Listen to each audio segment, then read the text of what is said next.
Start game now.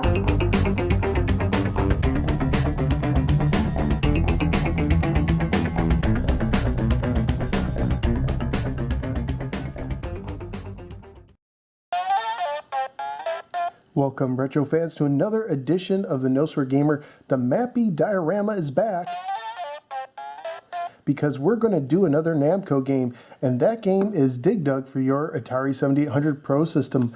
Looking at some of this art here, boy, Dig Dug looks kind of mean, man. He's blowing up one guy as his friend horrifically looks on. Wow.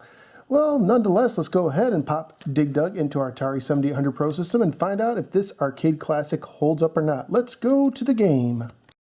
Dig Dug for the Atari 7800 is based on the 1982 Namco arcade hit and was published by Atari in 1987 and maybe also in 1984 when they did a test run in Southern California. It is for 1 or 2 players alternating. The goal in Dig Dug is to defeat all the enemies on the screen before they get you, except the last enemy is actually optional as he will try to escape. The round ends when either you get him or he escapes. There's 2 ways to defeat your enemy. The first involves hitting them with your air hose and inflating them until they explode. How humane. You press either button to send out your air hose. If it hits an enemy, you can keep it held down or rapidly press it to inflate them.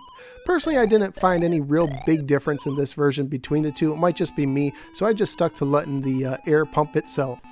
You can also crush enemies with large rocks. Again, very humane. Throughout the game, you dig your way through the ground to create a maze of tunnels, so essentially this is kinda a make-your-own maze game. Digging right under a rock will cause it to fall, which you can use to crush your enemies, but be careful because you can also crush yourself. There are 2 types of enemies in the game: Puka, which is the orange balloon guy with goggles, and Figar, who's the dragon who can breathe fire sideways. But you have to be careful with Figar because the fire can actually go through the ground. Both are worth the same points when attacked from above or below, but Figar is worth double when attacking from the side.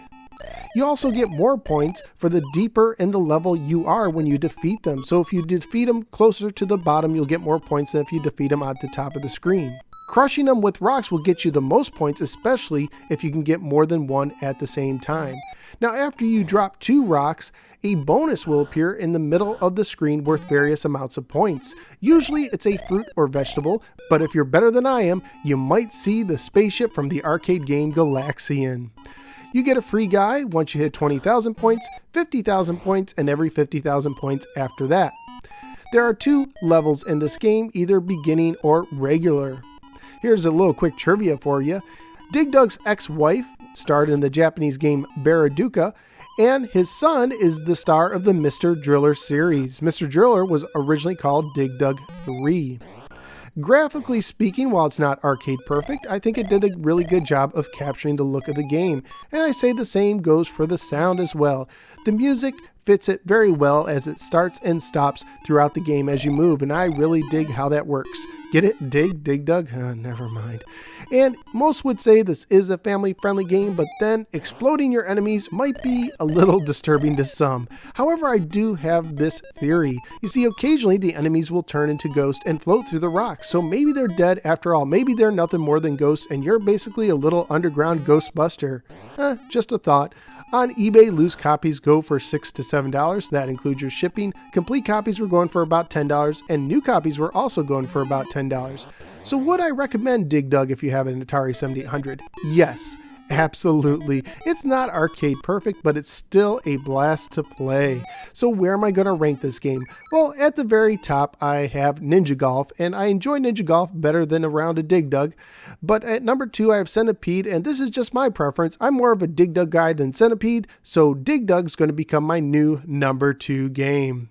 You can also learn more about this game on my podcast, the Atari 7800 Game by Game podcast. This game was featured in episode 4. Thank you guys for giving me a little part of your day. If you like videos like this, would you please click the like and subscribe buttons. You can also follow me on Facebook or Twitter. Just go to either one and search for The NoSwear Gamer.